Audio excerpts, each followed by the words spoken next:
pananim ni Tatay Ramon kaya masagana ito. Matapos ang pag-uusap ng magkumpare, bumalik na sa kanyang palayan si Tatay Ramon kasama si Gabo. Tahimik lamang ang mag-ama habang nakatanaw sa masagana nilang palayan. Ilang sandali pa ang lumipas. Dumating si Nanay Amor. Pritong tuyo at nilagang talbos ng kamote ang kadalasan nilang ulam. Ay, sa katapusan po pala, graduation na namin sa elementarya. Wika ni Daryl na bunsong kapatid. Tumango naman ang mga magulang.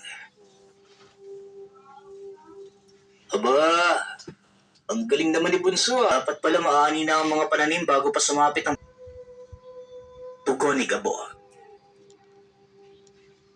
Sa akin sinaraanihin ang mga pananim natin. Kaya siguradong aabot yun sa pagtatapos ni Daryl. Okay. Pagod na pagod. Wika ni Tatay Ramon. Sa puntong yun, masayang kumain ang pamilya dahil sa maganda. May babalita din pala ako sa inyo. Yapit. Sana matuwa kayo. Biglaan. Pero kaloob ito ng Diyos. Wika ni Nanay Amor. Kagad napatanong si Tatay Ramon sa asawa. Kinumpirma naman ni Nanay Amor ang balita. Tuwang-tuwa sila Gabo. Lalo na si Tatay Ramon at niyakap nito ng mahigpit ang asawa. Patuloy ang pamilya sa kanilang pagkain. Notis ng ina. Hindi ka ba menopause, Nanay Amor?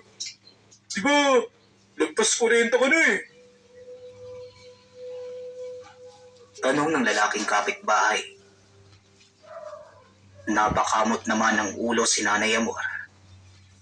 Sa dami ng maaaring sabihin at itanong, yun pa talaga ang Hindi pa naman ako menopause. Direregla pa ako, no? Medyo huli lang akong nagsimula kaya ganon.